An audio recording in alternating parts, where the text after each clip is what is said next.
Getting into it. Getting into it. Getting into it. We getting into it. Getting into it. I'm getting into it. We getting into it.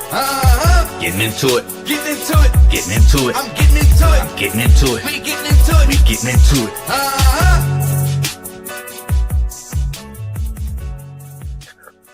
Yeah, we getting into it.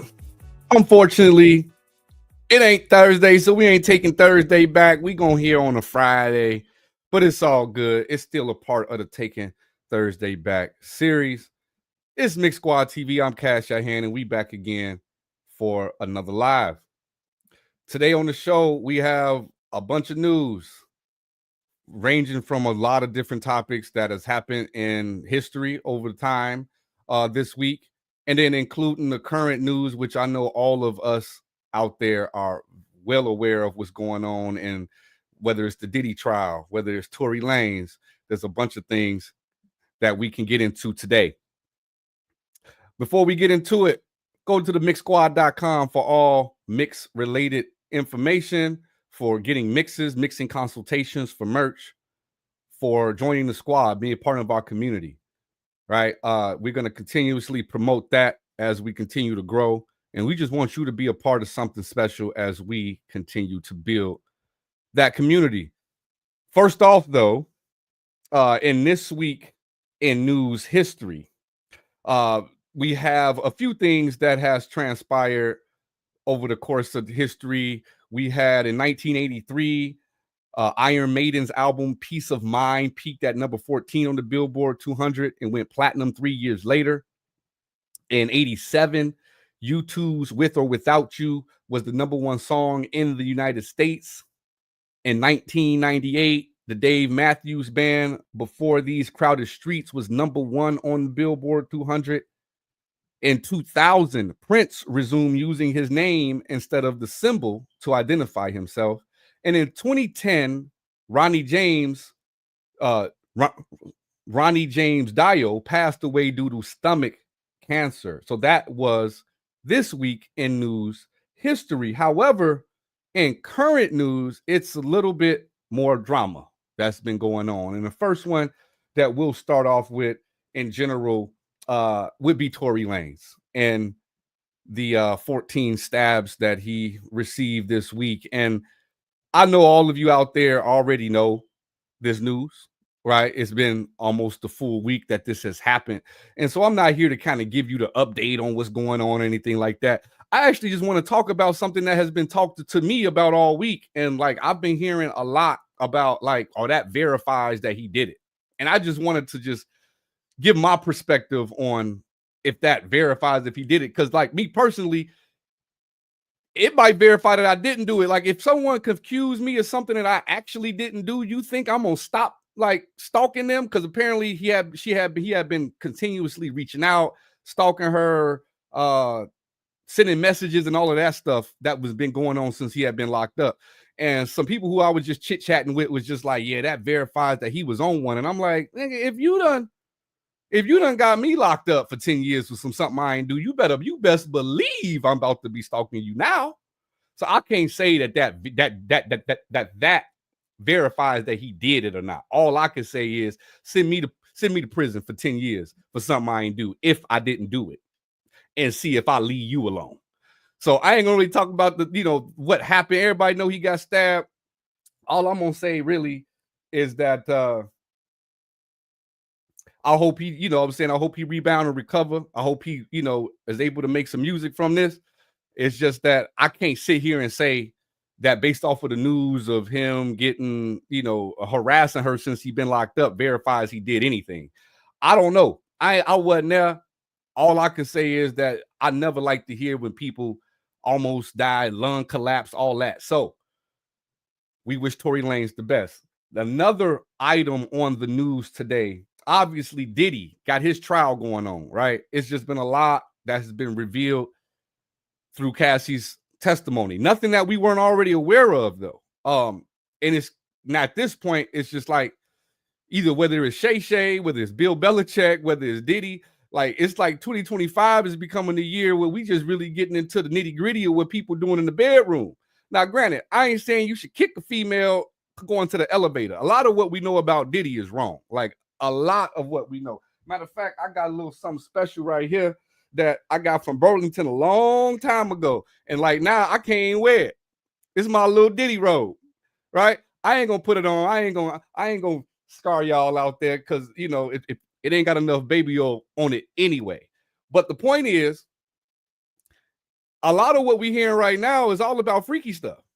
It ain't really about like what he has done necessarily illegally yet. I know we got a long trial to go, but so far what we hear about Bill Belichick, what we hear about Shay, what we hearing about Diddy is just freaky shit, and there ain't nothing illegal about freaky shit. But I'm sure that there's going to be more unveiled as we go with all situations, except currently Bill Belichick ain't got nothing legally going on, but with Shay and with Diddy, right? Also, we got Smokey Robinson alleged for rape. You know what I mean? And like similar with a lot of the older heads that eventually live on their life, whether it be Bill Cosby, the likes of Darren Sharper, right? Individuals who are, you know, known public figures, well known within their space of whatever they do for a living, good looking men in general, right? End up having these allegations. Like, I don't understand. Like, I'm trying to be politically correct to some degree, right? I'm not trying to offend nobody out here, but my thing is this. I am an advocate not to forcefully do anything to anybody, whether you look good, you look bad, or whatever. But my thing is just generally speaking, if I'm somebody that can get some play, if I'm Smokey freaking Robinson and I'm making hits for Motown, I shouldn't have to force myself on that damn person. Like most people in the world to throw their panties at you for free. Nigga, I'm trying to understand why is it currently from just the like I say, Darren Sharper, from Bill Cosby to not to Shay, but to Smokey, to all of these alleged crimes of rape. Why? When, like, I guess it boils down to the overarching theme of power. Because if it wasn't for power and someone denying you that you want it, why couldn't you just go to someone who's willing to do it? I just don't get it. And so we got Smokey in the news. I mean, I guess this just is, you know, he bringing a new meat and a shopping around with this one. That's a Smokey reference if you know his music. The last thing on the news that's a little bit more serious to me would be what's your boy name? LPG or LGP. I gotta look it up one more time. It's LGP Quay killed. This is a Philadelphia rapper who was bringing positivity, who was, you know, he had some things of his own that he was dealing with in his past, that he had did some time, but he was speaking truth to power to the inner city. And unfortunately, this is one of those things that just had me really like reconcile with what's just going on in the inner city and all of our hoods.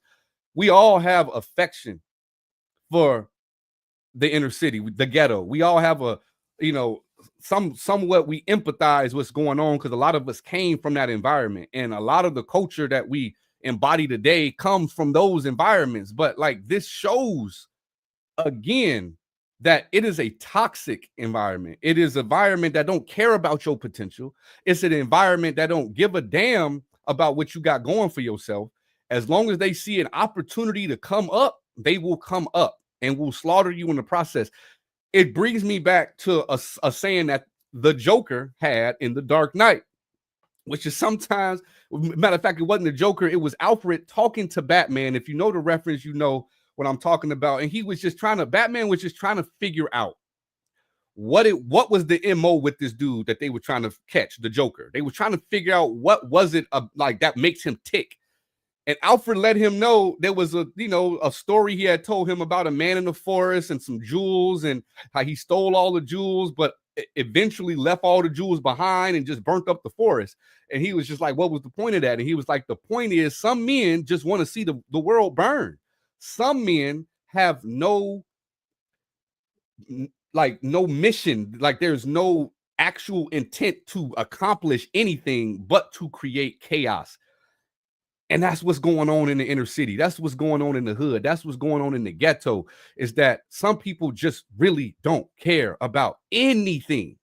Now, what that comes from, what that brews from, is a collection of things. I'm just no longer here to place blame outside of the community. Yes, there's a lot of influence that influences the hood. There's a lot of influence that influences young people to do things that are related to gang activity, to get involved into gang activity, whether it's protection, whether it's, a poor household that of values that's bringing you up. There's a lot of interconnecting parts that causes the ghetto to be ghetto.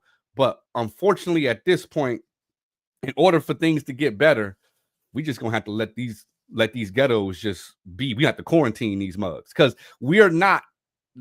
There's like literally a crab in a barrel. Like there's like 1 out of every million of a person that really get out of there and make something of themselves. Generally speaking, a lot of people lose their lives. A lot of people end up shot, killed, in jail. And the percentages of civilians that come out of the hood that end up being better, citizens for the world is a far, far small percentage. This is not a opinion that is going to be liked and shared, but to be truthful, to be honest with you, we got to do better. And the only way we can do better is to leave that shit alone. Stop wanting to be like niggas from the hood. Stop trying to act like niggas from the hood. Stop trying to emulate niggas from the hood. Hell, stop trying to take their swag, their style, their clothes. We need to literally dissociate ourselves from that behavior in order for that behavior to change. Because as long as they see we liked it, as long as we see that we giving them attention, they can continue to do the same things that they're doing, because it's getting attention. It's getting them views, it's getting them likes, it's getting them some form of gratification through the attention that the world normally doesn't show to that geographic. So I'm gonna get off of the news. I did want to end on something a little bit more serious, because I'm tired of it, as we all are. We are all tired of young men losing their lives, especially, like, I ain't gonna lie, when Julio Fulio get got, when some of these other names get got, and you look at what they was about, you be like, yeah, you reap what you sow. Like, that was bound to happen. But when you have individuals who really are trying to speak truth to power and are from the ilk of that neighborhood, and are like, right hours before he was murdered and robbed, he was on live social media shouting out where to get free backpacks for the kids, free clothes, free food. He was trying to help the same community that ultimately took his life. And so we just need to do a little bit better with not making what is going on in those communities something that's praised, because that's our fault. We praise drill music. We uplift the fads and the trends that come from the inner city. We feel like, and this is someone who grew up with, a household of members. Like, my brother was a member of a well-known gang, was in the streets. Luckily I was kind of left to do sports in school because of his influence on me. Was you can't do none of this stuff that I'm doing. You got a different future. And so I've still seen it up close and personal. I've seen things that a lot of people in the inner city see every day. And the only way we're going to get better from it is if we leave the things that are trendy alone. All right, I'm off of it. We're going to go ahead and get into our pro tip for today. And today, the pro tip is not going to be anything that we're going to go straight into a mix or into Pro Tools or into a DAW. Today, the pro tips is simply find a community. That is the pro tip for today. There's many options out there for you to find a community. The Mix Squad is not the only option, but the pro tip is, in order to excel and get better at the craft, is similar to if I would just go to the gym and practice by myself with my jump shot, right? I can practice. I can get my jump shot wet. It's going to be good. Like, I'm going to be able to play, but I don't have any real game experience. I don't have any, situations where I got to set this pick and roll to the basket because I'm playing by myself. I don't have chemistry with other players because I don't know the spacing. I don't know where they're going to be. I don't know their tendencies. All of that plays into the same example when you're talking about a music community, right? Sometimes you can think that your stuff is fire as shit until you get around another engineer that's just like really showing you like, nah, there's another level to this. You may think your cover art is cold until you come across someone that's a designer in the community that really do it. And so finding a community when you're an artist, when you're an engineer, or you're a producer is probably the best investment that you can make for yourself, because you're going to surround yourself with people who are doing the similar things. Whether it's an artist, you may find features that you would normally not find. You may find engineers and techniques of engineers that you wouldn't have access to live and in person. And then on the production side, sounds and sound packs and how they form their beats and their mentality on how they get and acquire their beats is all different. And you may be able to get that. So finding a community is extremely important. Number one, I would say, look for a price point. You know your budget. You know exactly what it is that you could afford. Find a price point. Consider the value. What are you looking to get? What are you looking to get out of that? Are you looking to come in and learn how to mix real quick and be on your way? That's fine. Are you looking for a community that could be a virtual community that would last a lifetime for you to have a lifetime worth of resources and a lifetime worth of access to people that you wouldn't normally have access? That's fine too. Also, the feeling it gives you to be a part of something, to build these relationships, that is also benefits to joining this, to joining a community. Obviously, Mix Squad, what are recommendations? Join the squad, because we have and want to build that same feeling and form those same relationships. We offer a price point that is extremely affordable to all of what we're going to pour into you. And last but not least, the value and the engagement that you will get will be second to none. So is it a shameless plug? Yeah, but we stand by what we have in our community. So join the squad, be a part of our community, and get that value. Currently, $19.99 a month, very affordable. And if you decide to do the yearly, it's $180, where you save $60 off the entire year. And you get things such as a community feedback.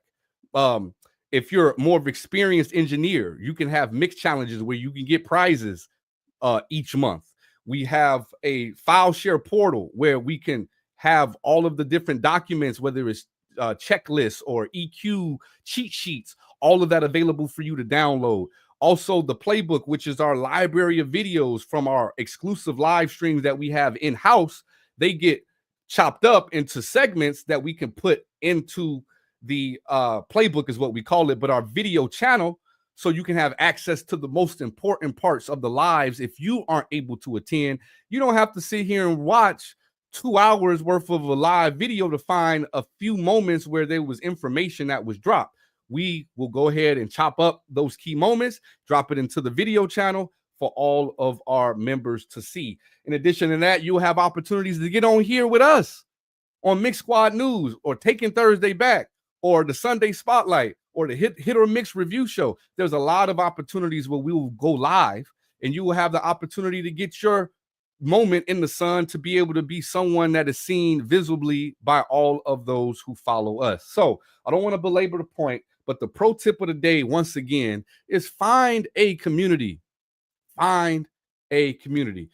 That being said, we're going to take a small break. We're going to just play a video for those out there who are interested in doing what we have for the Sunday Spotlight, which is our flagship Sunday show that is intended to highlight you as an artist, an engineer, or a producer. Hey, what's up?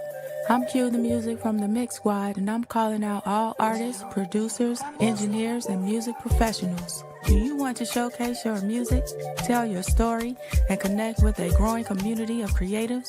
Then come join us on Sunday Spotlight, our exclusive interview series on Mixsquadtv. If you're ready for your spotlight, hit us up on IG at Mixsquadtv, and let's make something happen.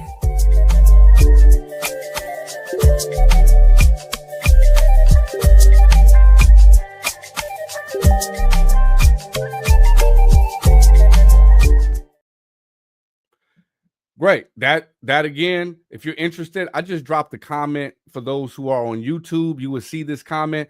For those on IG, if you hit us up, we'll send you the link.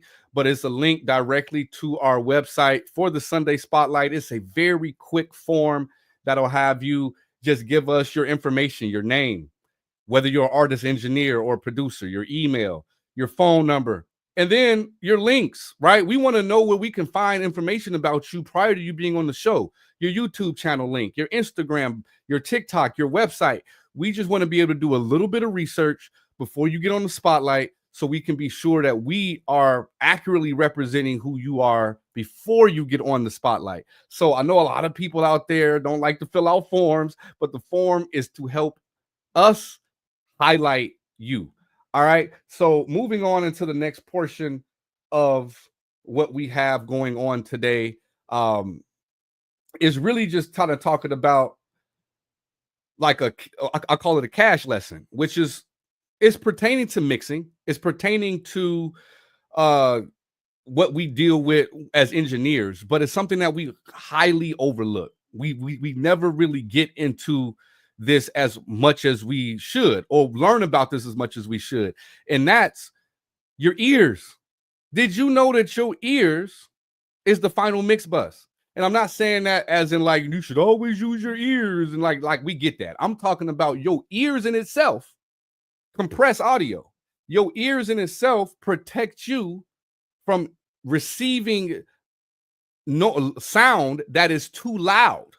So your ears and how it's set up within a diagram, right? Your ears are set up to where if you get a gunshot by your ear is literally going to compress the audio to not explode your ear. It is a protective mechanism. But how can that be useful in the world of mixing? Well, a lot of ways. Like there's things that we don't even realize is happening while we're playing a mix at full scale through our studio monitors with our subwoofer. That low end could be knocking, but you could be masking what it really is sounding like because you may be too close to the sub and your ears may be compressing it naturally before it even gets to your eardrums, which causes you to feel like everything, like you may feel like, dang, the sub ain't really what I wanted it to be. When it is, you just may be too close and it's causing your ears to compress that sound. And so the actual sound of the sub and the low end is just fine, but you yourself aren't hearing it that way because you may be in proximity too close to the sub. So again, our ears work in natural ways to try to protect us from sounds that are too loud, sounds that are too low. Similar thing. Now, we're not superhuman to where if it's really, really, really quiet, it'll be able to amplify the sound, but it does in natural ways tune out other sounds if you're trying to focus on something that's relatively quiet. So again, if this is something that we're dealing with as a natural phenomenon that is just naturally occurring within our bodies, then we need to be mindful of that when we are listening to something that is relatively quiet, right? How quiet is it in relative to what are my ears amplifying this a little bit so I could focus in on the sound? Because I know mentally, like I'm trying to zero in on it. And so like I close my eyes, I'm focusing. Do I hear it? We just have to be take into account that our ears work like a compressor, that our ears work like some of the processing that we do to the audio, and that we should not neglect the fact that our ears naturally do some of the similar things like a multi-band compressor. Anything under 500 hertz that gets too loud, it will compress it. And anything above that 500 hertz threshold will be left alone. So these are things that we are emulating in our DAW to try to replicate that our ears naturally do. So that has been just a cash lesson on our ears, and the mix bus being, our ears is the final mix bus, or we definitely should just take more account into what our ears are doing naturally than to always just try to grab whatever plug-in, whatever processing that you're trying to get. All right. And so, that was a cash lesson about our ears, but how can we really, really utilize what our ears are doing, right? How could we? A lot of people will tell you just use your ears. And I tried that when I first started, and my shit sucked. I was using my ears. What was the difference between then and now? The difference is I trained my ears. As engineers, if you're just starting out, there's things like Sound Gym. There's other tools out there that you just search on the internet that could help you train your ears to identify things in a certain frequency spectrum, or identify what compression is doing, or identify what panning is doing. All of these things are very, very, very beneficial when it comes down to training your ears, because what you was hearing as a hobbyist is not what you'll hear as a professional. What I hear now when I go back to my previous mixes that I was proud of, by the way, I'm not talking about my first mix. I'm talking about maybe a mix last year. I'll listen to it and be like, man, I want to mix this over. I think every single song that I've ever made, I have reheard at some point in time and been like, man, I could remix this today. It'll sound different. And that's because every mix, every skill I acquire, every technique I acquire, every sound gym training I do, it enhances my ability to identify problem areas. And it gets to the point where I could say, yeah, around 140 to about 300, you need to figure out something in that area. There's something that is going on there that is causing some type of issue. I wasn't able to identify that like that for real when I first started. And let's be honest, most of us don't. You have to train. It's very similar to what I was saying about being in the gym, about playing basketball, about training. The more and more you get in there, the more and more you replicate, the more and more you get on the squad and actually practice with teammates, the more you'll hear, the more your ear will get developed. But finding a community is a good way for that as well, because if you're just doing it by yourself, you're not necessarily getting all of the input that you could get. If you were a community that's doing some sound gym activity, where we're playing these games, where we're able to try to compete against each other for identifying whatever whatever game we're playing within that sound gym, or whatever feature you're using that is having you identify sounds, when you compete with each other on that, it just accelerates your ability to get those professional ears. So that was, we talked about the biology of your ears and what they do naturally, all the way to training them to actually sound like, to make it sound like something that is, how can I put it? When you train your ears, the things that you once heard sound different. The frequency spectrum of sounds, like things that used to sound a similar way, I can now identify that 7K or that 700 hertz. It'll just become a lot more natural, which will speed up the efficiency of your mixes. Because I used to spend hours trying to identify, like I get to the end of the mix and something just ain't sounded right. And here I am spending hours trying to go back through tracks, trying to re-identify what it is that is causing this sound. When now, if I could hear the song and tell you like, oh yeah, I know exactly where I probably need to go to resolve that issue. So those are things that I would just encourage you to do, which a lot of it can be resolved by what? Joining the squad. Absolutely. A lot of these things we go over and we teach you, and we actually get into the nitty-gritty of all of these things on a one-on-one basis and as a group, not just a quick little live where I'm just kind of doing an overview, but we really get into the specifics of compression, saturation, equalization, panning, and how you use and intermix all of those things to create your sound. Because we all, to some degree, have a different sound. So the next thing here that we are going to do is just a term game. It's not really a game. It's just me kind of just trying to break down some terms into like some audio terms into layman terms. Like, how does that equate to something that I can identify, right? So it could be something like headroom. How do you break down headroom as a terminology into something that a layman would understand? And it's simple. It's basically the amount of decibels that you have until you reach zero. That's it.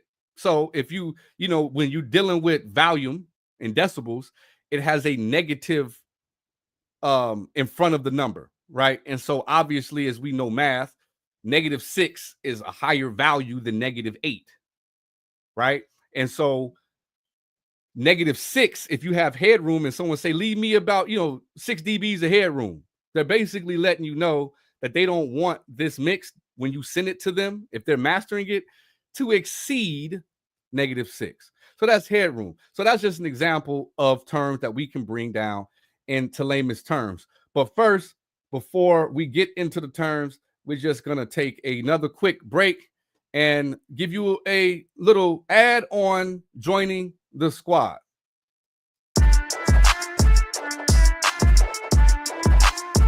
Did it again, Alex. Give me more.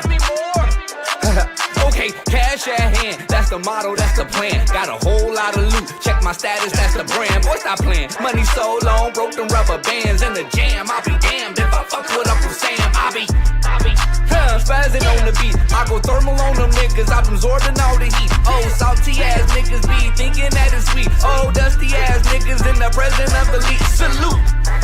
Yeah, we looking for recruits. Join the squad, get you open, corner 3, 2, 1, shoot. Don't be scared, come prepared, and we keep you in the loop. Get you squared and prepared, and we accept you as a troop.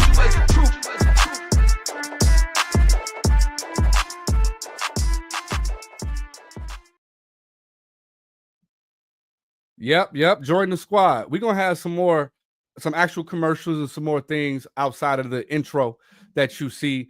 But you can go to Mixsquad.com, go to join the squad, and join the squad as we've been mentioning all live long. All right, some more terms, right? We have bit depth. Bit depth is one that is, that you'll see in almost every DAW.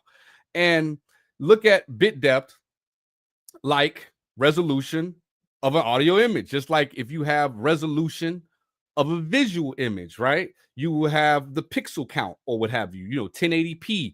You have a resolution of how many pixels are in a visual. The bit depth is the exact same, but for your hearing, how many resolutions are in that audio. So a higher bit depth, one like 24 or 32 bit, means that your audio has more detail and more range. It makes it sound richer and more nuanced. So that is a layman's term for bit depth, right? It just the higher the bit depth, the higher the clarity, the higher the detail, the more information you could put in there. Similar to right now, I'm streaming in 1080p. If I happen to stream in 4K, you would just see a little bit more detail. Is it going to be like a giant change? Probably not. But some of us out there would be able to tell, like, man, he got a scar on his cheek that I ain't noticed before, right? Because the resolution is just a little bit more clear. And that's the same when we get to audio engineering. And so I tend to work in 32-bit because it just gives me it gives me more of a dynamic range to be able to work with on my tracks. Right? You have the term reverb. Was one of the ones that I struggled with when I first got into it because I understood what it was doing. I didn't understand what it was. And reverb just adds a sense of space to your audio. It makes it sound like it's being played in a specific environment. It's like adding a lot of echoes. That's really all it is. In layman's terms, if you're in the canyon and I'm like, hello, hello, hello, hello, we call that a delay. It's just adding a bunch of delays together in fast repetition to where it becomes a lot of different hello, all built up into one big ball, which creates some sense of space or environment. You can create a reverb that sounds like someone is more cosmic, where it's really spaced out. If I wanted to kind of do like a techno vibe, right? Or I can make it realistic to make it the environment, the room sound like you're just in a room talking to me. And so reverb is just something we add to tracks to really just give a sense of where this person is while they're performing. We also have things like bus. You'll hear the term bus a lot. Bus, bus, bus. And a bus is just a group. It's just a group. It's just like literally you taking all of these different students, which are your tracks, and you're assigning them to a bus to get taken to school. So everybody on bus 1 gets taken to the same place, right? And so that is how we define bus in layman's terms. It's just a group channel. It's taking all of whatever you assign to that bus to the same destination, and you can process everything on that bus that's being sent to that bus. You can process everything together. So if I'm sending all of my vocals to a bus, I now can add compression to all of the vocals that are being sent to that bus. All right. Then we have things like latency. Latency is the delay between when you play or record audio when you hear it back. So high latency can be frustrating for musicians and producers. So it's essential to optimize your setup for low latency. So imagine if you're an artist and you get into the booth, you start recording and you hear yourself back, but you hear yourself back a little behind, right? What you're saying is not coming through your headphones in real time. It's almost like a delay. That would be latency. That would be frustrating. I've been frustrated. I've dealt with having to combat with latency. And oftentimes the issue for that is your playback engine. For all DAWs, for all digital workstations, for digital audio workstations, they generally will allow you to change your playback engine and change the actual speed in which it's playing back. And you would just want to go to a lower speed that you can to reduce the latency, right? And so we're going to do one more. And in this case, it's going to be sample rate. The sample rate is like the frame rate of your audio video. A higher sample rate, like 96 kilohertz or 192 kilohertz, means that the audio is captured and is more precise, resulting in a better or smoother sound. Now, again, me and Audio Manipulator went over this last week, in which it was a question that was asked, is that is a higher sample rate equal better audio? And my answer was, well, it all depends on how low you've reduced your sample rate. Because there is, in sample rate, if you have a 48 kilohertz sample rate, based on the math of it, you could take half of that, which is 24, and that's how many kilohertz you're going to have for your frequency bandwidth, right? So that's up to 24,000 hertz that you'll be able to work with in your session. Humans only hear up to 20. So you get about a 4,000 buffer. If you're working in 48, you get about 4,000 hertz extra that you can work with that no human can really actually hear. But once you start going down below, like if I chose to do something that was like 24 kilohertz, then I'm only able to work with 1,200 hertz in my entire session. So anything above 1,200 hertz, you can't hear because of my sample rate that I chose. So again, as long as you use a sample rate above 44.1, you're going to be able to fit all of the frequency bandwidth inside of your session that's needed for a human to hear. So I may use 48, and that's what I use. You may use 44.1, and that is perfectly fine. There is not much of a difference that is perceived by a human that we could hear with the two differences. You don't want to go anywhere below that, because then, yes, we won't be able to hear things that we should be able to hear. And so when you see things like sample rate, you see things like bit depth, refer back to this. I'm sure we're going to chop this up and put it in its own little video for YouTube, so you don't have to go through the whole live. But these are these things that if you're a beginner, you really want to know, because these are the things that mess me up when I started off, where I would have the wrong sample rate or the wrong bit depth, not really understanding what it is. I would see 16 is for CD, and so I just hit 16 for bit depth, and so I didn't really know what I was doing. And the best thing to do is to just simply know what you're doing uh before you get started.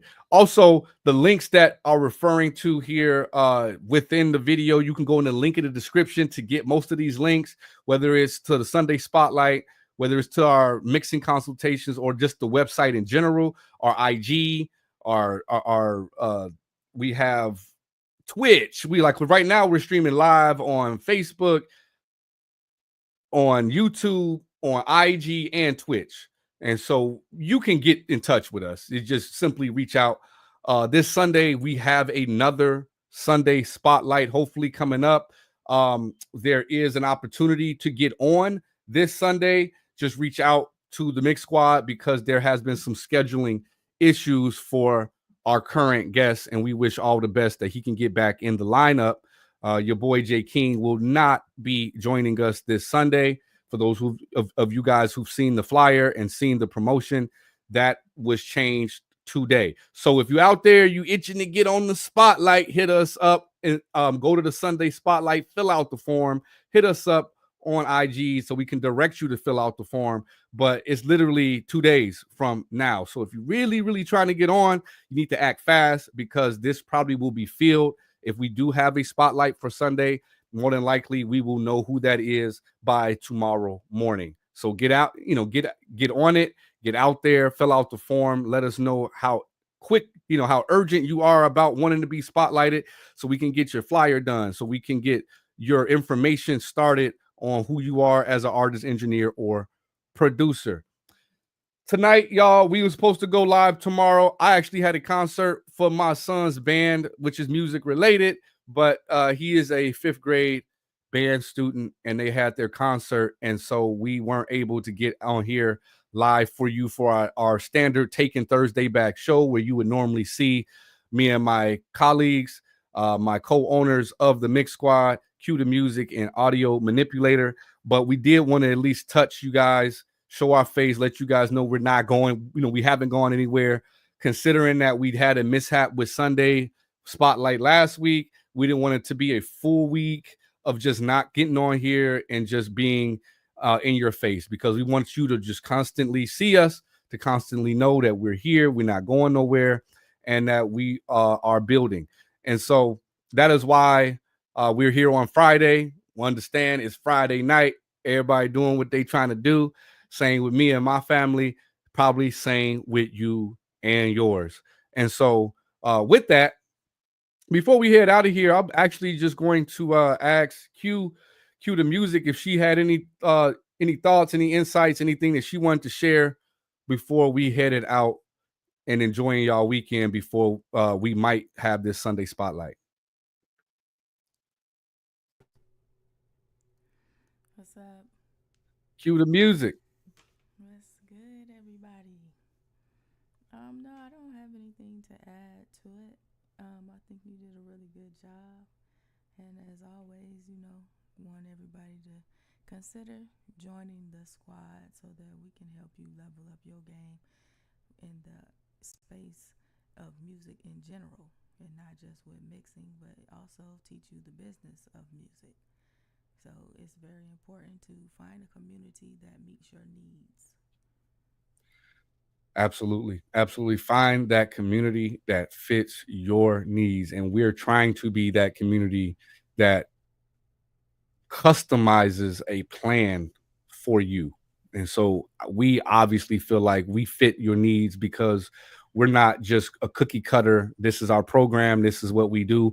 When you come into the fold, the first thing we do is just do a one-on-one with you and figure out what it is that you're trying to accomplish so we can customize a detailed plan on how you can get there.